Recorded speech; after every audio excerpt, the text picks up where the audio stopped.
à Kinshasa, mesdames et messieurs, c'est l'heure de vous informer. Bienvenue à tous à cette session d'information sur Canal Futur Télévision et bon après-midi chez vous. À la Chambre basse du Parlement, l'heure était à la concertation avec les assemblées provinciales. La question a été évoquée et au cours d'une audience accordée le mardi 23 juillet au président de l'Assemblée provinciale du Nord Kivu par la présidente de la Chambre basse du Parlement, Janine Mabunda. Les détails dans cet élément qui porte la signature de Dadi Sungo. Suivez. La nécessité de mettre en place un cadre de concertation entre l'Assemblée nationale et les assemblées provinciales, afin de réduire les déficits de communication entre ces institutions. Les propositions que nous avons données tout d'abord, c'est qu'au niveau du fonctionnement des assemblées, il y a un déficit de communication entre l'Assemblée nationale et les assemblées provinciales. Et nous lui avons proposé qu'il y ait un cadre de concertation pour que quand même, en tant qu'autorité budgétaire de l'Assemblée nationale et des assemblées provinciales, on ait un cadre de concertation pour savoir quelle est la planification, quel est l'avenir du pays, parce que l'avenir du pays est entrenommé par rapport à la budgétisation des projets et des programmes du gouvernement. Quant à la question sur la résurgence de la maladie à virus Ebola, l'honorable président de l'Assemblée provinciale du Nord Kivu regrette la démission du ministre Ilunga.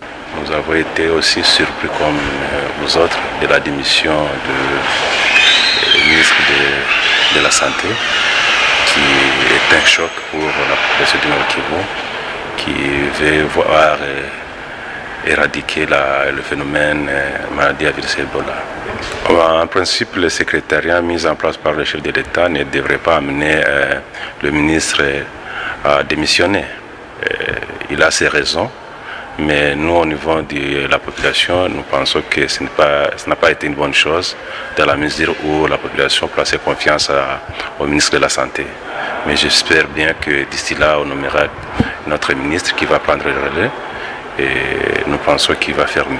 Janine Mabunda se montre très réceptive à tous les problèmes évoqués et promet l'envoi d'une mission de compassion au Nord Kivu pour réconforter les populations victimes de la maladie à virus d'Ebola.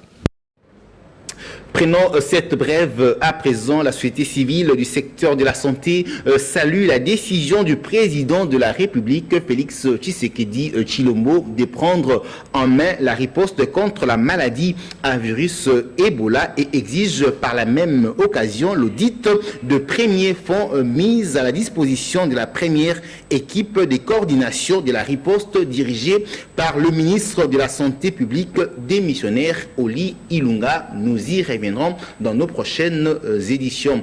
Encore une brève dans ces journaux. Les membres du Conseil de sécurité des Nations Unies veulent que le retrait de la MONUSCO s'efface de façon responsable et durable. Ainsi a affirmé le représentant spécial adjoint par intérim du secrétaire général des Nations Unies en République démocratique du Congo, François Grignon. Nous y reviendrons.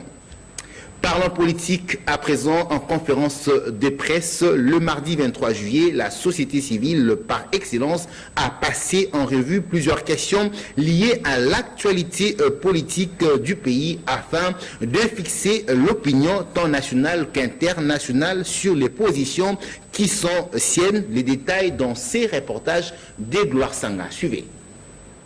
La société civile par excellence, membre de la coalition de la société civile pour le changement, a voulu à travers cette conférence de presse animée ce mardi 23 juillet fixer l'opinion tant nationale qu'internationale sur les positions qui sont les siennes par rapport aux questions d'actualité en République démocratique du Congo et cela sur plusieurs aspects de la vie nationale. Joseph Zagabé Mouimani, coordonnateur national de cette structure. Le point de presse d'aujourd'hui a porté sur plusieurs points. D'abord concernant l'élection au bureau définitif du Sénat. Nous avons eu à démontrer cas sur table que le ticket Bahati Lukwebo était un ticket gagnant, contrairement à Alexis Tambwe Mwamba, indépendant. Il y a eu plusieurs questions, notamment celle de savoir pourquoi seulement nous n'acceptons pas Alexis Tambwe Mwamba. Nous avons eu à démontrer beaucoup de points le concernant. Vous vous rappellerez lorsqu'il avait donné l'autorisation puisqu'on puisse abattre l'avion où se trouvaient des paisibles citoyens,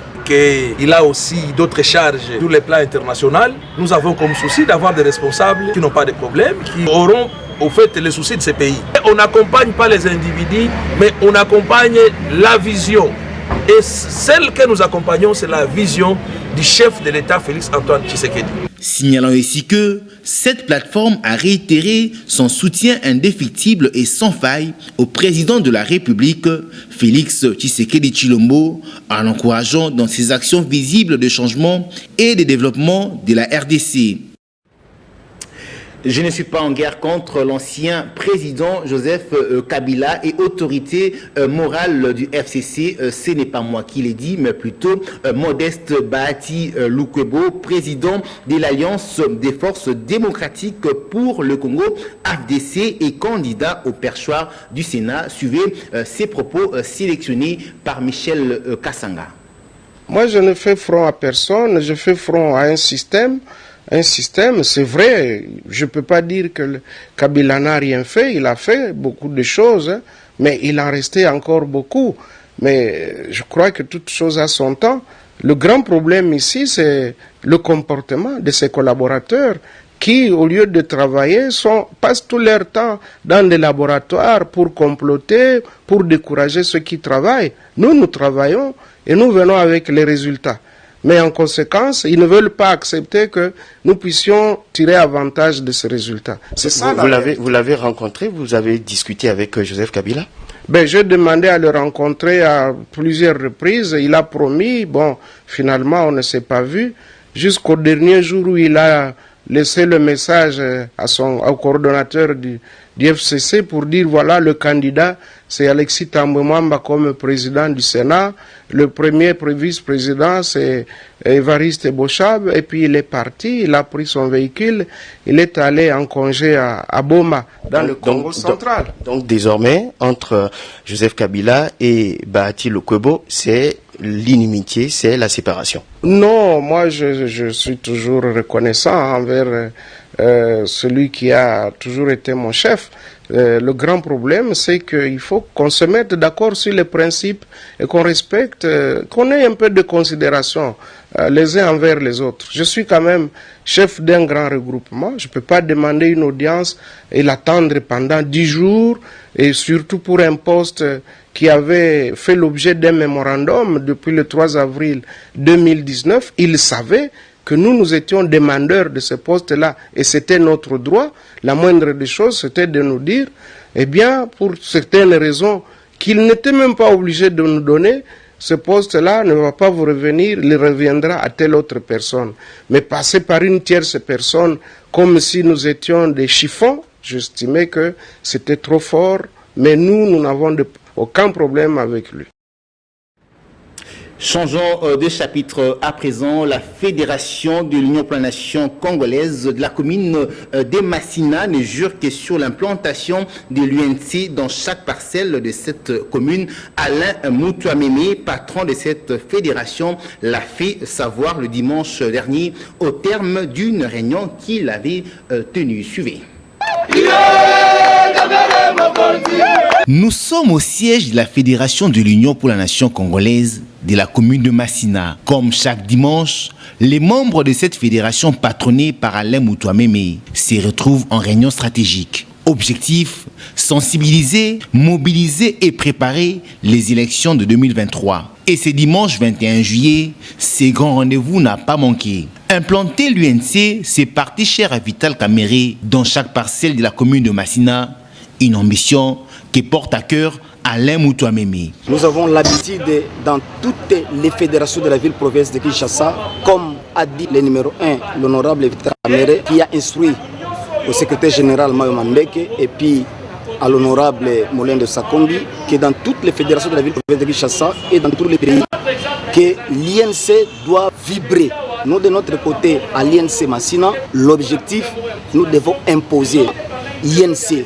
Dans chaque parcelle de Massina, nous devons mobiliser, nous devons sensibiliser, nous devons préparer 2023 pour notre parti. Nous avons 21 sections à Massina et tous les sectionnaires sont présents avec nous.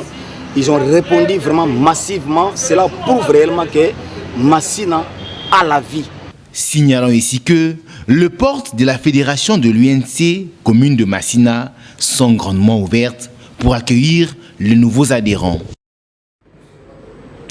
Et plus de 300 professionnels de la santé de l'UNC ont pris part le dimanche dernier à une formation idéologique organisée par le secrétariat politique national en charge de la santé publique de cette partie chère à Vital Kamere, directeur de cabinet du président de la République. Suivez. Cette formation idéologique organisée ce dimanche 21 juillet est une initiative du secrétariat politique national en charge de la santé publique en collaboration avec le bureau d'études, des consultations, d'assistance et des urgences médicales, BOCOM en sigle. On prépare à cette activité tous les personnels de santé membres de l'UNC, partie chère à Vital Kamere. Les mots d'ouverture ont été prononcés par Dr Esther Tama, secrétaire politique national en charge de la santé de l'Union pour la nation congolaise. Chers professionnels de santé, vous avez votre place à la politique congolaise. Vous avez à lutter pour l'obtention de l'alternance politique qui est une réalité dans notre pays et nous entendons ensemble diriger, changer ce pays en apportant une amélioration positive. C'est ainsi, nous mettons à votre disposition l'idéologie du parti afin que nous puissions marcher dans le respect strict de textes de base qui régissent notre parti. Soyons des modèles, des références pour les Congolais. Chers professionnels de santé, mettons-nous davantage au travail pour la victoire prochaine de notre cher parti, Union pour la nation congolaise, aux prochaines élections à tous les niveaux, pour accompagner notre leader, le président Vital Kamere, à la magistrature suprême. Prenant la parole, Maître Gabin Lolendo, porte-parole adjoint de l'UNC, a parlé de l'idéologie du parti. Signalant aussi que le BECOM étant une structure d'appui technique médical de l'UNC sous la coordination du secrétariat politique national de la santé publique, compte marcher dans le respect strict des textes de base de leur parti UNC.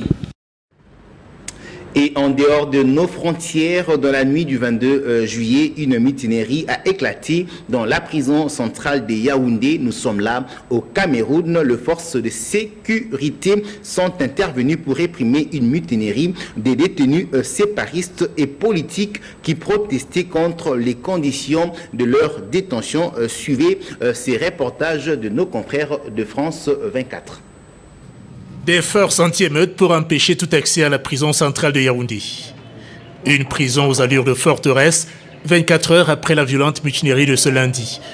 Des scènes de guérilla vécues en direct par les riverains de l'établissement, à l'image de cet adolescent qui préfère témoigner visage caché. On entendait les bruits partout pour les militaires tant que les crier. On entendait tirer là-bas, pauvre. Tirer là-bas. Après les coups de feu, beaucoup de coups de feu. Quand j'étais dehors, j'avais retenti comme si la mort était en train de m'approcher. Pour que je suis ancré, j'ai rendu gloire à Dieu. À l'origine de ce mouvement d'humeur, des dizaines de prisonniers anglophones que l'on voit sur cette vidéo amateur réclamer leur libération immédiate. Rejoints par des militants du leader de l'opposition Maurice Kamto, lui-même incarcéré ici depuis 6 mois. À la tête de la contestation, le numéro 2 du parti, emprisonné depuis 2 mois, identifiable sur cette vidéo diffusée sur les réseaux sociaux.